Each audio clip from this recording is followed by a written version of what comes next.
Tipped off about a betrayal by a street-smart girl, a millionaire plays the fool to set a trap, exposing his business partner and assistant during a final meeting, turning the tables and bringing the culprits to justice. If you enjoyed this story, be sure to hit the like button and subscribe to the channel so you don't miss the next video. The underground parking garage was steeped in a heavy silence, broken only by the distant echo of footsteps and the steady hum of fluorescent lights. Richard Vance, the millionaire founder of the Vance Tech Group, walked toward his car, his mind preoccupied with the numbers and contracts for the next day's meeting. Everything seemed normal until the moment he opened the door of his black BMW and slid into the driver's seat, when something absolutely unexpected happened. A small, firm hand covered his mouth. Richard's eyes shot open, his body instinctively tensing to react, but he froze when he met the gaze of the person behind him. A girl who couldn't have been more than 9 years old stared back at him with wide eyes full of fear but also urgency. Her low, sharp voice cut through the silence. "Be quiet. Don't say a word. They might be listening." Richard, a man accustomed to commanding rooms full of executives, investors, and journalists, felt his heart pound in a way it hadn't in years. The small hand and the child's desperate expression held him in a suspense that made no sense. Who was she? What did she want? Clara Mendez, as he would only later learn her name was trembling with nerves but kept her hand steady. Her braided hair swung as she glanced back toward the immense corporate building. Her voice dropped even lower. "I heard them, your partner and that blonde woman. They said that by tomorrow you'll have nothing left, that you're going to sign papers without even realizing it." Richard blinked, trying to process it. His partner, Edward Moore, his assistant, Patricia Novak, people he had trusted for years. The girl spoke as if she had seen a ghost. He gently pushed her hand away and whispered, "How did you get into my car?" The cleaning lady left the door unlocked when she left. "I hid because I saw them talking up there."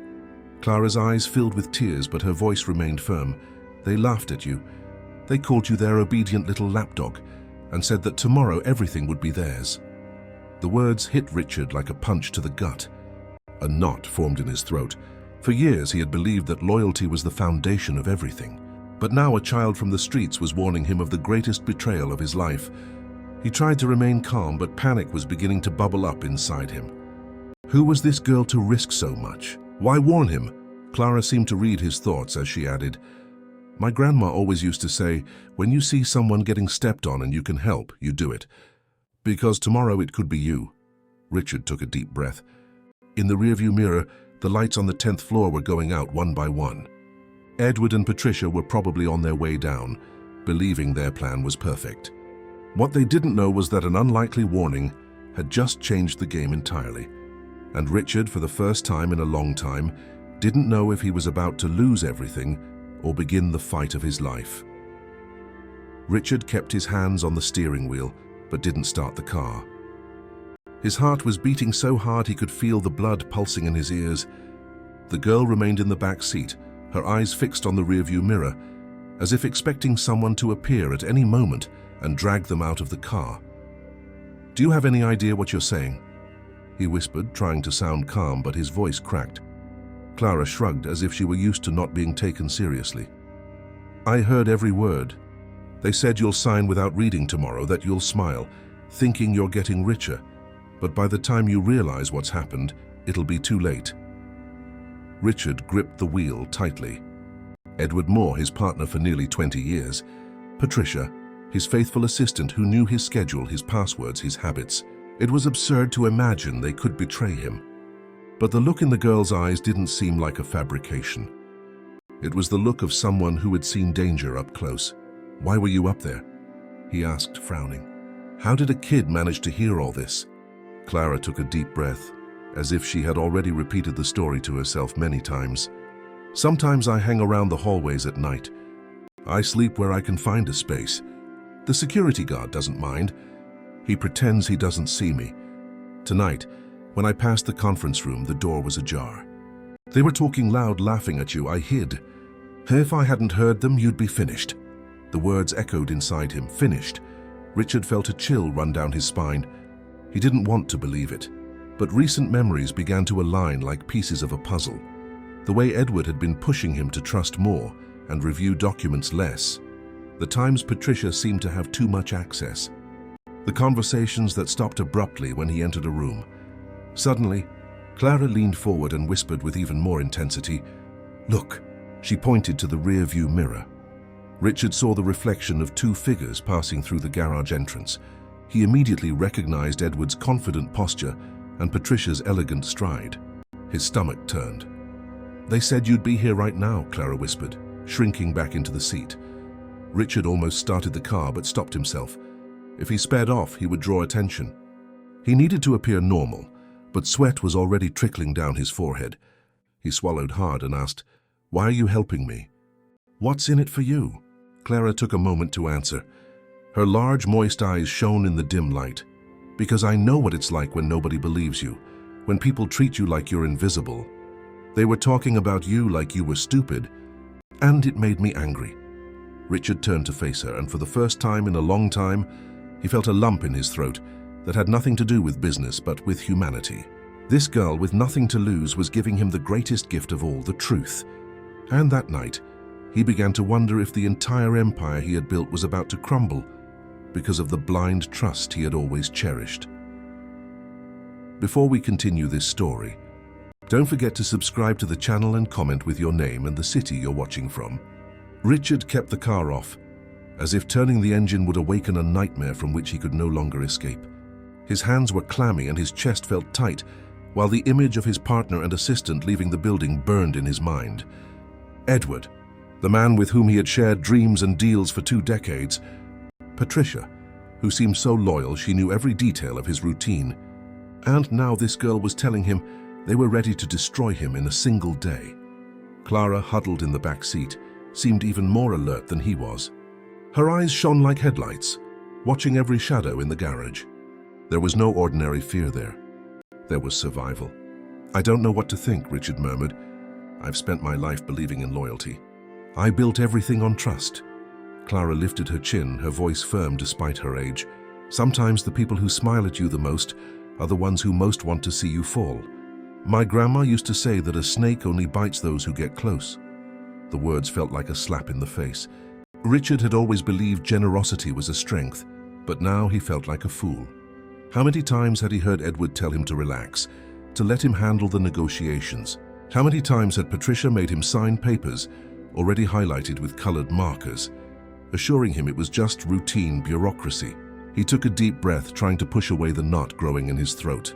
"You said they laughed at me. What else did you hear?"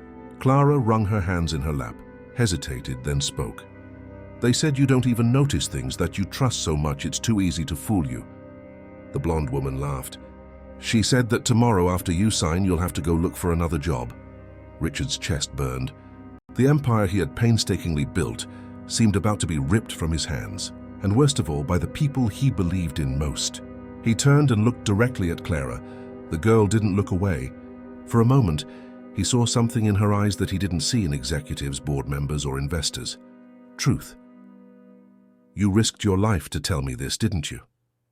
he said, surprised by his own emotion. Clara offered a small, tired but sincere smile.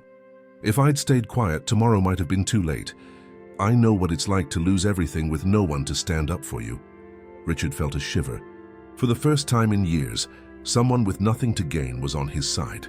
And even though she was just a girl, Clara might be the only one who could save him from the fall. Richard drove slowly out of the parking garage, the headlights cutting through the city's cold night air. The silence between him and Clara seemed to scream louder than any words. At every corner, his mind spiraled, replaying conversations, meetings, and laughs that now sounded fake. It was as if every gesture from Edward and every smile from Patricia had gained a hidden venomous meaning. "Are you sure about this?" he murmured, still afraid to believe a story that would change everything. "You could have been mistaken, Clara." The girl sighed deeply, adjusting herself in the back seat. "I know when people are being serious, and I know when they're talking bad about others. They were laughing at you, planning everything. It wasn't a joke." Her conviction made every word land like lead. Richard took a deep breath, staring at his own reflection in the rearview mirror. The elegant, confident man he used to see was no longer there. In his place was a tired face marked by doubt and betrayal. I spent my life believing that trust was a strength, he said, almost to himself. But maybe it was just naivete. Clara leaned forward, her face illuminated by the passing streetlights. It's not wrong to trust. What's wrong is not realizing when they're treating you like an idiot. My grandma used to say that when someone calls you a friend while setting a trap, they're not a friend, they're a predator. The words cut deep. Richard thought of how many times Edward had hugged him in public, how many times Patricia had said, "Trust me," like she was repeating a mantra. The truth began to seep in like water through cracks, impossible to contain. If what you're saying is true, they don't just want to trick me, they want to completely destroy me, he murmured. Clara just nodded seriously. Minutes later, Richard parked in front of a nearly deserted coffee shop. He needed time to think, to organize the avalanche crashing down on his mind. He ordered a coffee. As Clara devoured a sandwich with the hunger of someone who didn't know when her next meal would be, the contrast between them was painful. He, a millionaire surrounded by luxury. She, a child used to surviving on scraps and in dark corners. Suddenly, his phone vibrated. A text from Edward. "Ready for tomorrow, partner. It's going to be historic. The Japanese delegation will love it." Richard showed the message to Clara. "He pretends to be a friend," she said with a cynical edge. "But behind your back, he's sharpening the knife." Richard took a deep breath. This was no longer just a suspicion.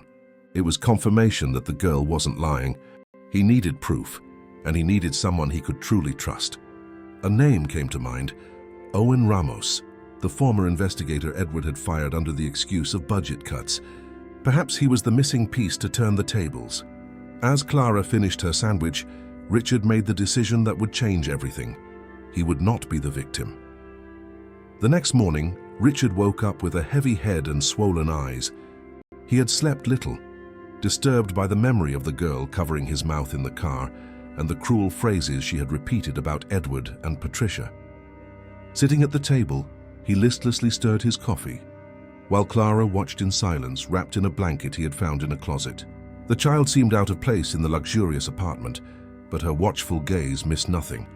"Aren't you going to work today?" she asked, biting into a piece of toast. Richard shook his head. "If I show up there now, they'll know something's changed. I need to be careful." Clara looked at him seriously. "Or maybe you need someone who knows how to play their game. Who do you trust?" The question sounded like a challenge. Richard thought of old colleagues, company directors, even distant relatives, but no name inspired confidence until the memory of Owen Ramos sparked in his mind. The ex-investigator had been fired by Edward, citing budget cuts. At the time, Richard had believed it without question. Today, that decision sounded different, almost like a calculated move to get rid of a man who asked too many questions. "Owen," he murmured. "He might be the key." A few hours later, he parked in front of a modest house in a quiet neighborhood. Clara had insisted on coming with him. Richard hesitated, but the girl's firmness convinced him. When the door opened, Owen appeared with the same tough expression Richard remembered.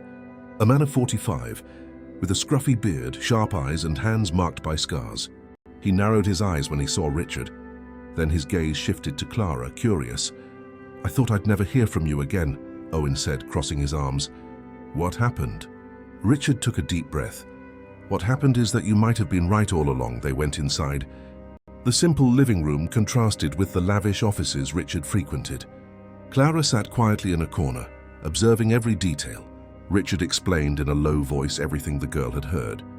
Owen remained silent, just nodding occasionally. When he finished, the ex-investigator let out a short, humorless laugh. "So they finally showed their fangs. I always knew Edward wasn't trustworthy. And Patricia, I always got the feeling she smiled a little too much." "I need proof," Richard said, his voice firm for the first time since the previous night. "If I go into that meeting tomorrow with nothing, I'm finished." Owen looked at Clara. "And you, kid, aren't you afraid of getting mixed up in this?" She lifted her chin. "I'm scared, but what's worse is staying silent while you watch someone get stepped on." The investigator raised an eyebrow, surprised. "You've got guts. More than a lot of adults I've known." Richard realized in that moment that he wasn't alone. The game was starting to change. Owen opened a worn folder on the table and took out an old laptop covered in faded stickers. He turned it on, and as the files loaded, He looked at Richard seriously. "You came to me late, but not too late. Edward and Patricia have been planning this for a long time. I bet there are already trails if we know where to look." Richard ran a hand through his hair, distressed. "They know my every move. Patricia organizes my schedule, my documents, even my travel. Edward knows how I think. It's like I handed them the keys to my own life." Clara, sitting beside him, frowned. "But if they know everything about you, you must know things about them too, right?" Silence fell. Richard realized he had never thought of it that way. He knew their habits, their vices, their secrets that he had always ignored. Owen smiled faintly at the girl's insight. "The kid's right," he said. "Traitors almost always leave clues because they believe no one is looking." For hours they sifted through old records. Clara helped by holding notes and asking questions that made Richard think. What seemed childlike revealed a surprising logic. At one point, Owen found something suspicious: wire transfers to an unknown company created just 2 years ago. "Look at this," he said, turning the screen to Richard. "Novak Consulting. Registered in the name of a distant cousin of Patricia's. Total amount moved $5 million. Richard felt his chest tighten. "I never authorized that." "Of course you didn't," Owen replied. "They disguised it as payments for international consulting. It's pure and simple fraud." Clara's eyes widened. "So it's true they're stealing from you?" Richard clenched his fists. Each line on those statements was like a stab wound. The empire he had built was being torn apart from the inside. And to think Edward always spoke of a brotherly friendship. Owen continued his search and found even more. Contracts signed electronically at times when Richard was traveling, ghost clients created to justify payments. It was a complex web, but not invisible to a trained investigator. "They aren't just planning to swindle you in the merger," Owen explained. "They've already siphoned off millions. Tomorrow's meeting is just the end game, to force you to sign papers that legitimize everything. After that, you'd be discarded." Richard leaned back in his chair, the weight of the revelation crushing his shoulders. But when he looked at Clara, he saw that she didn't seem scared. On the contrary, there was a firmness in her eyes. "See?" she said. "I wasn't lying. But now you have a way to fight back." Richard took a deep breath. The flame of hope, which had nearly been extinguished, was starting to rekindle. Maybe there was still time to turn the tables.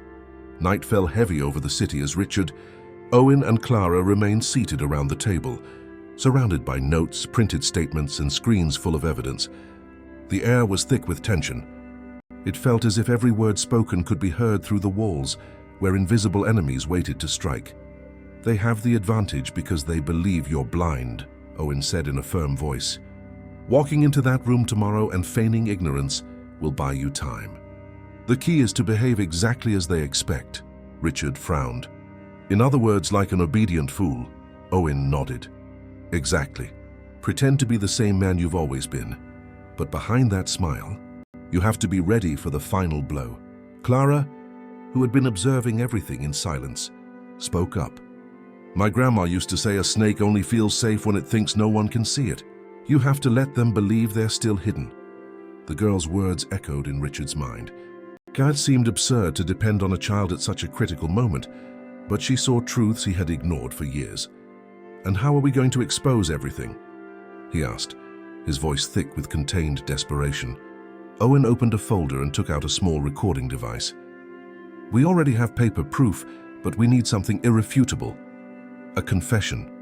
They're arrogant, they like to talk. Tomorrow, if you provoke them, they'll give themselves away." Richard took a deep breath, picturing the confrontation. He felt the weight of a 15-year partnership with Edward and a decade of blind trust in Patricia. Now every remembered smile tasted like poison. "What if it goes wrong?" he asked in a low voice. "What if they realize I know?" Owen looked at him seriously. "Then you lose everything, not just the company. You'll carry the mark of a fool forever." The silence was broken by Clara. "But if it works, you'll show them you're not weak. You'll show them you won't be stepped on." Richard looked at her, surprised. This girl who slept in shelters and hid in dark hallways now seemed to be the voice he had been missing inside himself. "You have too much courage for your age," he said, almost in a whisper. Clara shrugged. "When you have nothing, you learn that courage is the only thing they can't steal from you." Richard closed his eyes for a moment. When he opened them, the decision was made. The next day he would face Edward and Patricia with a smile on his face. He would feign vulnerability, but at the right moment he would spring the trap. The silent war had begun. The clock read 10 a.m. when Richard walked into the Vance Tech Group building. The cold air conditioning wasn't enough to stop the sweat on the back of his neck. Each step across the lobby felt heavier than the last. Employees smiled and greeted him as always, never imagining that on this very day, the fate of the company would change forever. In the mirrored elevator, Richard stared at his own reflection. His impeccable suit concealed a racing heart. He had to appear calm, naive, exactly as Edward and Patricia expected. It was a dangerous performance, but a necessary one. When the doors opened on the executive floor, Edward was already there, waiting. Smiling, charming, his partner opened his arms as if welcoming a brother. "Richard, sleep well?" "Today's the big day." Richard forced a smile and returned the hug, even as his stomach churned. "Slept like a log, partner." "I'm excited." Patricia appeared right behind him, holding a leather folder. Her smile seemed maternal, but her eyes shone with the coldness of someone hiding secrets. "Good morning, boss. I've reviewed all the contracts, marked them with yellow sticky notes just like always. All you have to do is sign." Richard nodded without showing anything but confidence. Inside, every word sounded like venom. As he walked down the hall toward the conference room, he felt a vibration in his pocket. A short text from Owen. "We're ready. Clara is with me." Richard took a deep breath. He wasn't alone. In the room, the table was already set. Bottles of water, organized folders, screens ready for the presentation. Edward pulled out a chair for him with the air of a host, confident in his victory. "The Japanese delegation arrives at 2, his partner said, adjusting his jacket. "Until then, we just need to go over the final details." Patricia placed the folder in front of him and slid a gold pen over. "It's all in there, Richard. Trust us just like you always have." The words echoed in his mind like a death sentence. "Trust us." Exactly what Clara had repeated the night before. He looked up, and for a second Patricia seemed to notice something different in his eyes, but her arrogance quickly won out over doubt. She smiled again, convinced he was completely in her hands. Richard opened the folder, pretending to examine the papers. His heart hammered against his ribs, but he kept his face serene. "It's a lot of red tape. Good thing I have you two to guide me." Edward laughed. "That's what friends are for, right?" Inside, Richard felt his blood boil. Friends. That word, once sacred, now felt like a rotten mask. He knew that in just a few hours, he would have the chance to rip it off. In the coffee shop near the building, Owen discreetly adjusted the earpiece connected to a small recorder. On the table, he looked like just another customer working on his laptop, but every movement was calculated. Beside him, Clara watched intently, her eyes too sharp for a child her age. "Can you hear them?" she asked in a low voice. Owen nodded. "Yes, the microtransmitter I put in Richard's pocket is working. Every word from Edward and Patricia will be recorded. If they're arrogant enough to incriminate themselves, we'll have all the ammunition we need." Clara rested her chin on her hands. "They'll give themselves away. People who think they've already won always talk too much." The maturity in the girl's voice impressed the investigator. For a moment, he wondered how many times this child had been forced to learn to distrust people the hard way. Meanwhile, in the conference room, Richard continued to play the part of the naive fool. Edward spoke enthusiastically about the profits the merger would bring, while Patricia brought up charts on the projector, explaining technical clauses that supposedly weren't worth reviewing. "Richard, here's one of the key points," Patricia said, tapping a page with her polished nail. "If you sign today, you guarantee that the Japanese see you as a trustworthy leader." Richard leaned in, feigning difficulty. "I confess these terms confuse me, but that's why I have you two, right?" Edward laughed, satisfied. "Exactly. You've never had to worry about bureaucracy. We've always handled that for you." The pride-filled words came through crisp and clear in Owen's earpiece. He typed quickly, logging the time and the quote. Clara stretched to peek at the screen. "They're hanging themselves, aren't they?" "They are, kid," Owen managed a rare smile. "But we still need a direct confession." Suddenly, Richard's phone buzzed discreetly. A short text from Owen. "Keep going, they're close to incriminating themselves." Richard took a deep breath, keeping his expression neutral. Patricia spoke again, her sweet voice hiding the venom. "Trust us. Tomorrow you'll finally be able to rest. Just imagine, a quiet retirement, far from all these worries." Richard looked up, holding back his rage. "Rest? That sounds tempting," Edward added, oblivious to the trap he was creating for himself. "After tomorrow you won't own any of this anymore. But believe me, we'll take better care of the company than you ever did." The recorder caught every syllable. Owen and Clara looked at each other. That was the piece they were missing. The clock on the wall read nearly noon when Richard realized he couldn't prolong the act much longer. With every fake smile from Edward, every sweet and venomous word from Patricia, his blood boiled. But he had to wait. Victory would come at the right moment, and any premature move could ruin everything. He slowly flipped through the contracts, feigning indecision. Inside, he remembered the sleepless nights spent building the Vance Tech Group. The first clients won with difficulty, the debts that almost sank him, and the times he believed Edward was more of a brother than a partner. Now all those memories seemed distant, tainted by the bitter taste of illusion. The conference room felt suffocating. The air conditioner hummed, but it didn't relieve the heat burning in his chest. Outside, the late morning sky reflected off the tall windows, creating a blinding white light. This space, once a symbol of achievement, was now a stage for betrayal. Patricia leaned close to him, her voice as smooth as poisoned honey. "Richard, trust me. I've reviewed every single detail.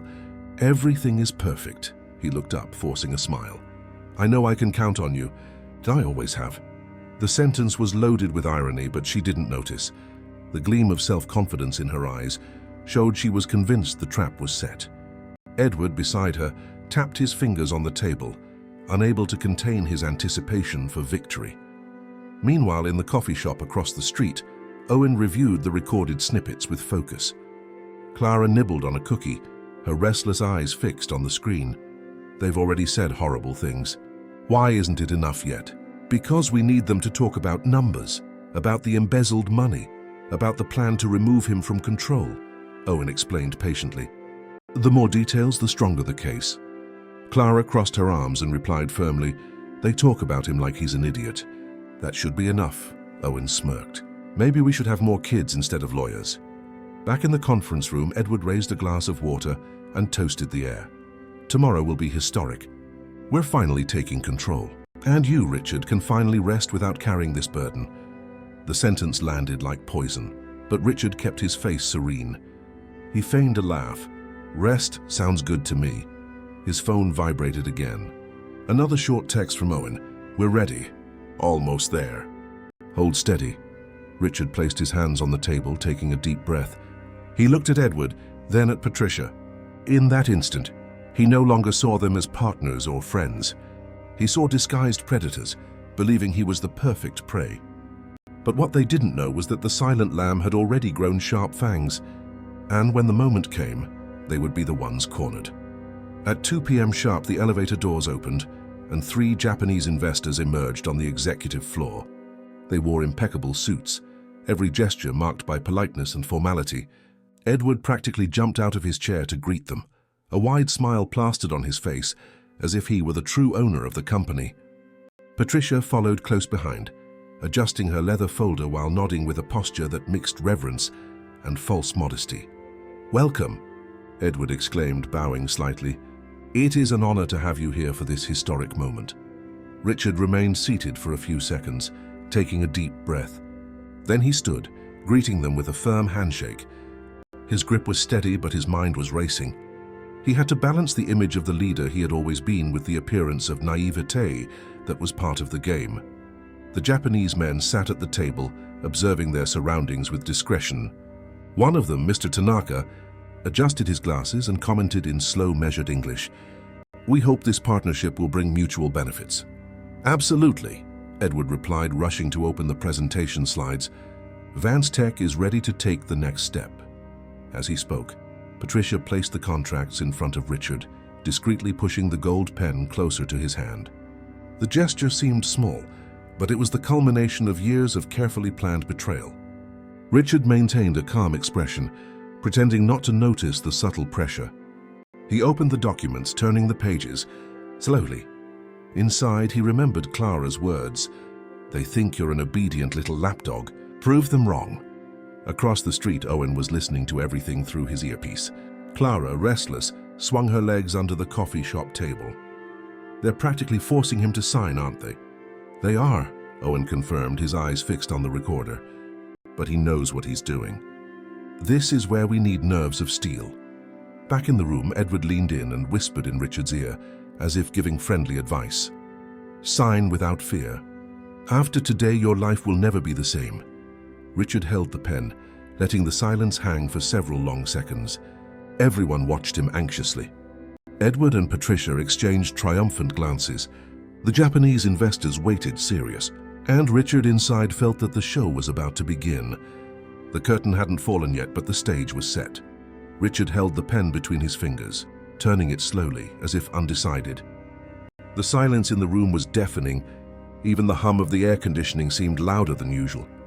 Edward and Patricia looked at each other, certain they were about to witness their ultimate victory. But instead of signing, Richard calmly closed the folder and looked up. "Before we proceed," he said in a neutral tone, "I'd like to share something with everyone." The simple sentence landed like a thunderclap. Patricia stiffened immediately, her fingers trembling slightly on her leather folder. Edward tried to hide his unease with a tense smile. "Of course, Richard. If you'd like to make a speech for our investors, feel free." Richard adjusted his tie and walked to the head of the table, positioning himself so that all eyes were on him.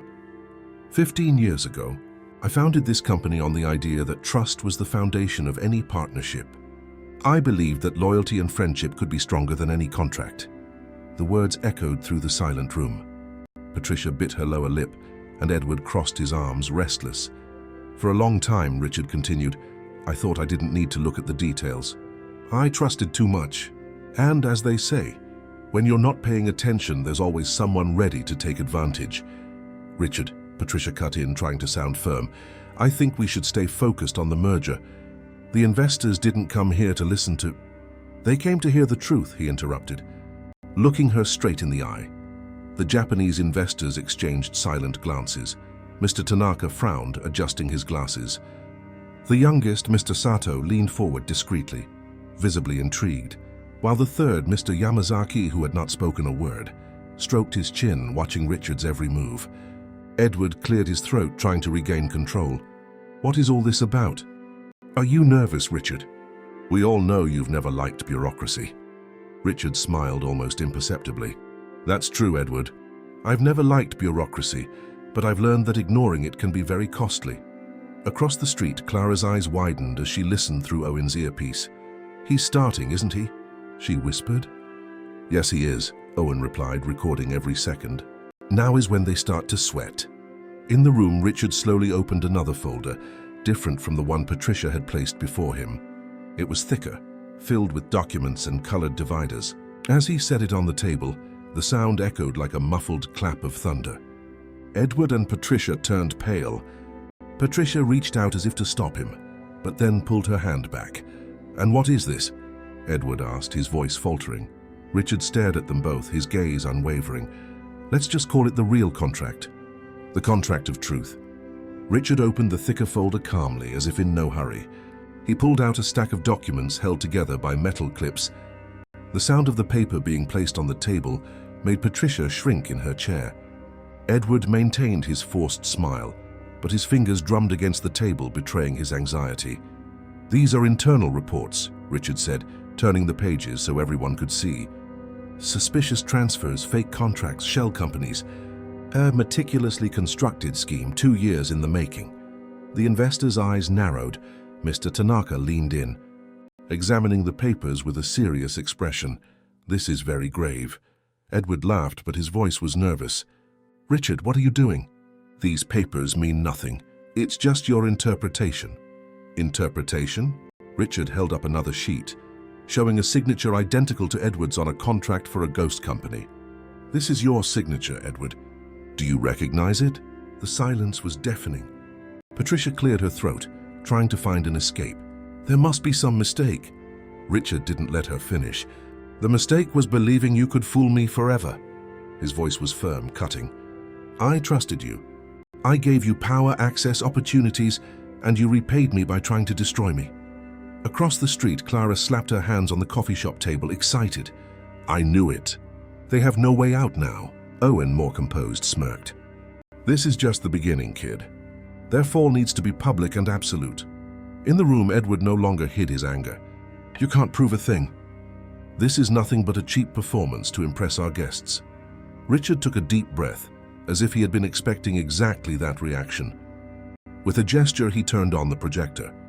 The screen lit up with images of spreadsheets, bank statements, and even photographs of Edward's suspicious meetings with competitors.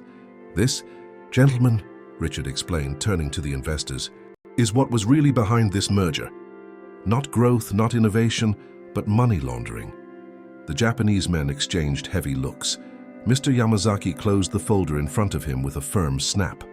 Patricia brought a hand to her mouth, her eyes welling up. Edward, for his part, finally lost his usual charm. His face was red and his voice came out in a shout. "You set us up!" Richard remained calm, his gaze as sharp as a blade. "No, Edward.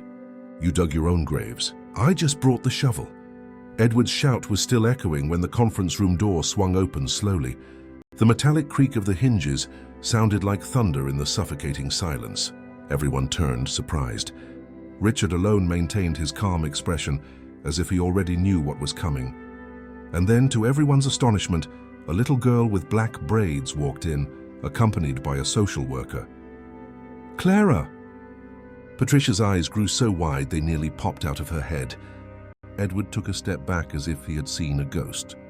What is the meaning of this?" he stammered, his voice trembling, sweat pouring down his forehead. Richard leaned forward slightly, introducing her with the serenity of a man playing his final card. "Gentlemen, this is Clara Mendes, perhaps the most unlikely witness, but also the most important one in this entire story." Clara walked firmly to the table. Despite her young age, her posture conveyed a courage that unsettled everyone present. The social worker's heels clicked behind her, but it was the girl who commanded the room. She placed a phone on the table and said in a clear, firm, almost defiant voice, "I was hiding when they said they were going to trick Mr. Richard. I heard everything. I recorded it too." The sentence fell like a bomb. Patricia turned white as a sheet, her breath coming in short gasps, her hands shaking uncontrollably. Edward tried to laugh, but it came out as a strangled, empty sound that betrayed his panic. "You're going to believe a street kid? Some random girl?" Richard didn't answer. He just nodded at Clara. The girl tapped the phone, and in seconds the room filled with the voices of Patricia and Edward. "He's a sentimental idiot. By tomorrow he'll have nothing." It was Patricia. Her cruel laughter echoed through the room like venom. Then Edward's voice thick with contempt. 15 years pretending to be friends with that fool. It'll be worth every second when I see the look on his face as he loses everything." The silence that followed was suffocating. The Japanese investors were stunned. Mr. Tanaka clasped his hands on the table, his gaze cold. Mr. Sato sighed, shaking his head in disapproval, while Mr. Yamazaki closed his eyes as if witnessing an irreparable disgrace. Patricia brought a hand to her mouth, tears streaming down her face, smudging her makeup. Edward tried to form words but could only stammer, unable to regain his composure. Clara lifted her chin, her eyes shining with determination. "I saw how you talked about him, like he was invisible. But my grandma always said, when you see someone getting stepped on and you can help, you do it." The entire room held its breath. Edward exploded. "This doesn't prove anything. It's a setup." But his voice had no power left. Richard allowed a faint smile to cross his lips. "It's not a setup, Edward. It's just the truth. And the truth always finds a way to come out, even if it's in the hands of a child." The door had barely closed behind Clara when it opened again, this time with force and purpose. 2 federal agents entered, followed by Owen, the private investigator Richard had hired. The sound of their boots echoed on the marble floor, filling the room with an unquestionable authority. "Owen," Richard announced, his voice deep and steady, "has brought the additional evidence. It's all here." He held up a thick folder filled with reports, spreadsheets, emails, and bank statements. Beside him, one of the agents was already holding an arrest warrant. Patricia let out a muffled scream. "No, this can't be happening!" The tears now flowed in rivers, ruining her expensive makeup as her mask of cold composure finally shattered.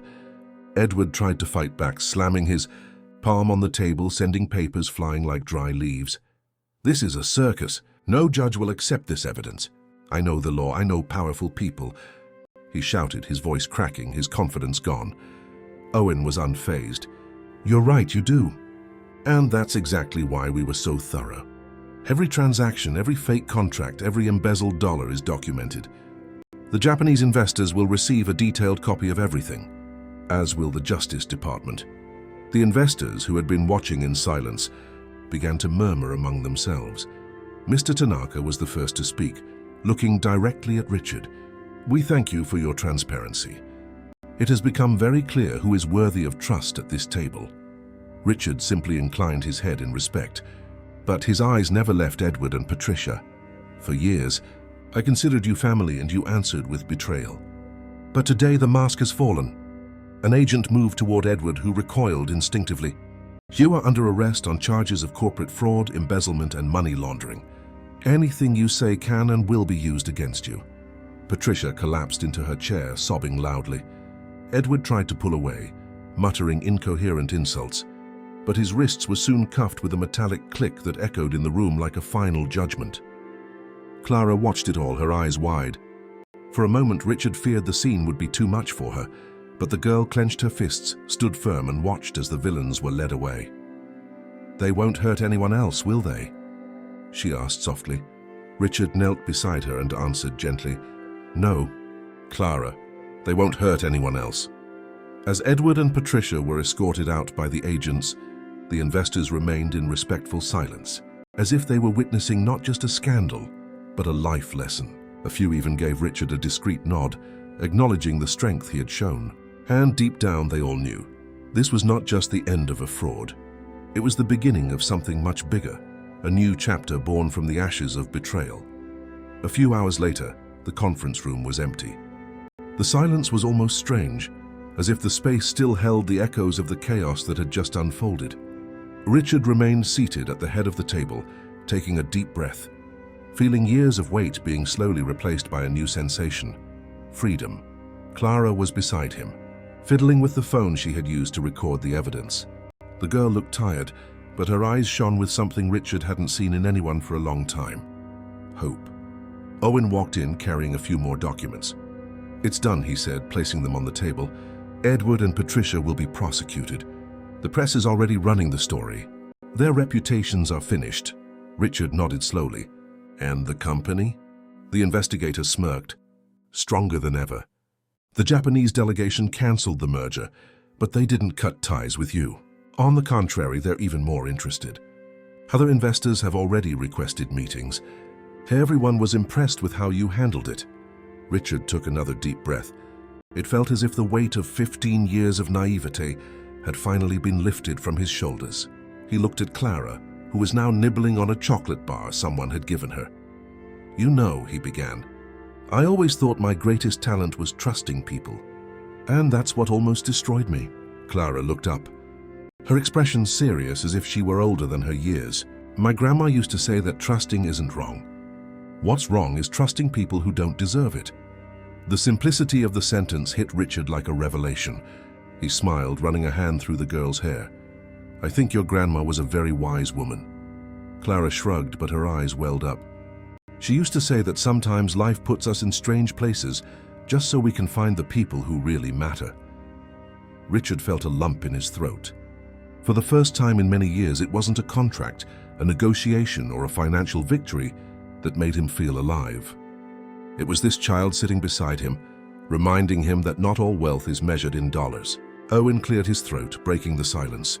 "I think in the end you gained more than you lost, Richard," he agreed. "Yes, I gained something money can't buy, a reason to believe again."